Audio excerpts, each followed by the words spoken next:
Analisa baru pada isotop besi dalam meteorit yang dilakukan ilmuwan baru-baru ini mengungkap bagaimana kelahiran bumi di tata surya ini.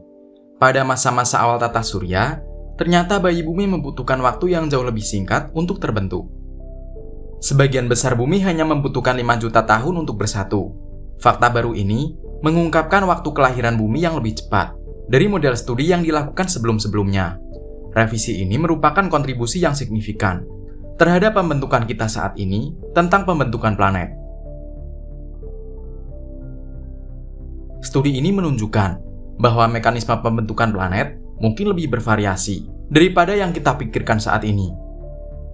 Bahkan di antara planet-planet dengan tipe yang sama, yang terletak di lingkungan yang sama pula, seperti planet berbatu, yaitu Mars dan Bumi. Jadi, bagaimana bumi atau suatu planet itu terbentuk?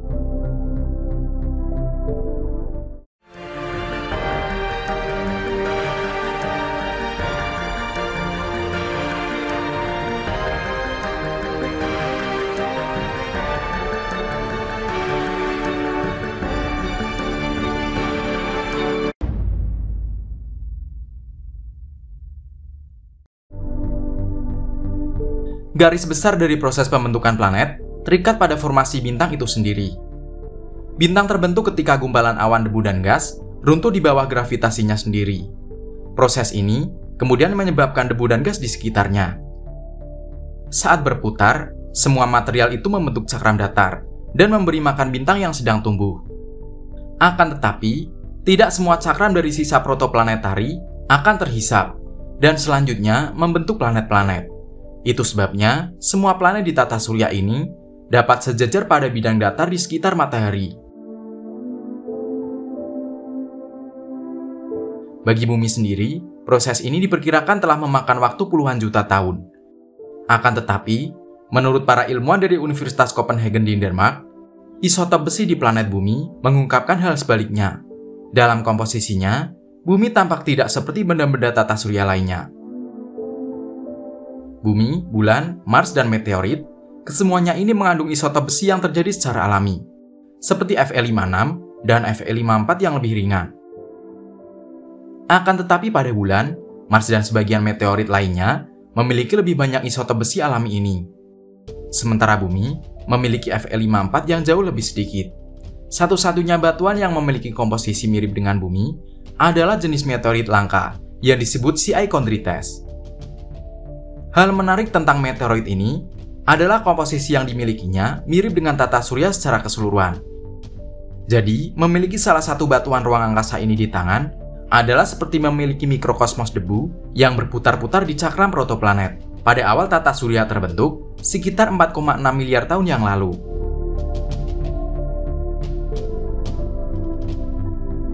Pembentukan yang berbeda, sebab alih-alih batu membentur bersama.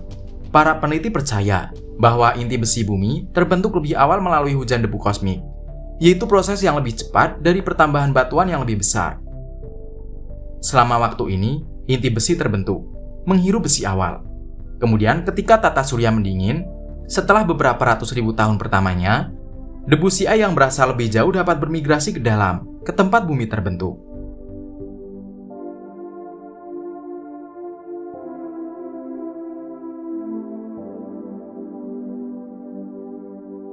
Komponen itu tersebar di seluruh bumi, dan pada dasarnya menimpa besi apapun yang ada di mantel bumi. Banyak debu Ci di dalamnya yang bisa menghujani bumi, sehingga cakram protoplanet ini hanya bertahan sekitar 5 juta tahun. Peneliti menyimpulkan, dalam masa itu, ukuran bumi pasti akan bertambah dalam jangka waktu tersebut. Dalam proses ini debu Ci bertambah, mencetak komposisi besi di mantel bumi. Dengan kemungkinan, jika sebagian besar besi sebelumnya sudah dihapus ke inti, hal itulah yang menyebabkan pembentukan inti pasti terjadi lebih awal. Jika model akresi debu kosmik ini menandai bagaimana bumi terbentuk, dalam penelitian ini juga menunjukkan kemungkinan planet lain di alam semesta ini dapat terbentuk dengan cara alami. Penelitian ini tidak sekedar memperluas pemahaman kita tentang pembentukan planet, akan tetapi juga bisa memiliki implikasi tentang kehidupan di alam semesta.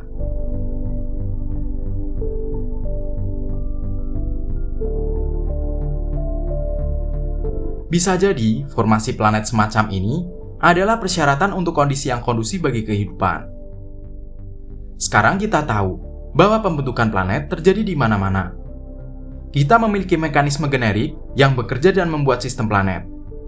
Ketika memahami mekanisme ini di tata surya kita sendiri, mungkin dapat dibuat kesimpulan serupa tentang sistem planet lain di galaksi, termasuk di titik mana dan seberapa sering air bertambah.